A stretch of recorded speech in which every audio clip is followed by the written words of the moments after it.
राष्ट्र का सेवक मुंशी प्रेमचंद्र द्वारा। राष्ट्र का सेवक। यहाँ राष्ट्र का सेवक का मतलब है कि प्रधान या राष्ट्र का चालक, राष्ट्र को जो चलाता है। जाहिर सी बात है कि मुंशी प्रेमचंद्र अपने कलम से प्रहार करते थे कठोर सच पर जो समाज में चल रहा होता था। यहाँ कहानी राष्ट्र का सेवक में भी प्रेमचंद्र ने यही किया। उन्होंने हमेशा समाज में चल रही कठोर सत्य को दिखाया है। मुंशी प्रेमचंद्र उस दौर से हैं जब देश आज़ाद भी नहीं हुआ था और उन्होंने देश की आज़ादी में और समाज में बदलाव करने में बेखूबी अपना किरदार निभाया। राष्ट्र का सेवक में उन्होंने कटाक्ष करके बताया है कि कैसे देश चलाने वाला मतलब प्रधान जो है वो कैसे कैसे ख्वाब दिखाता है, जनता को बेवकूफ़ बनाता है अपने बातों से। कहानी ऐसे शुरू होती है कि राष्ट्र के सेवक बोलता है कि देश की मुक्ति का एक ही उपाय है और वो है नीचे के साथ भाईचारे का सलूक और बराबरी का बर्ताव। दुनिया में सारे ही भाई हैं, कोई ऊंचा नहीं है, कोई नीच नहीं है। दुनिया इस पर बहुत जय जयकार करती है।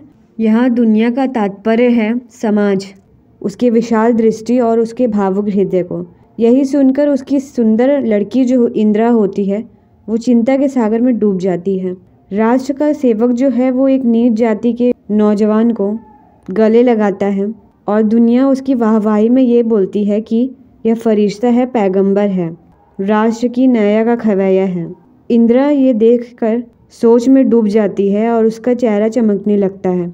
राष्ट्र का सेवक जो रहता है वो उस नीच जाति के नौजवान को मंदिर में ले जाता है, देवता के दर्शन कराता है और बोलता है कि हमारा जो देवता है वो गरीबी में है, जिल्लत में है, पस्ती में है।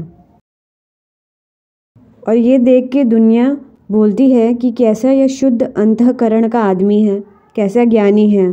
इंदिरा ये सब देखकर मुस्कुराती है। इंदिरा अपने पिता राष्ट्र का जो सेवक है उसके पास जाकर बोलती है, पिताजी मैं मोहन से ब्याह करना चाहती हूँ। तो जो राष्ट्र का सेवक होता है वो प्यार भरी नज़रों से उससे पूछता है कि मोहन कौन है।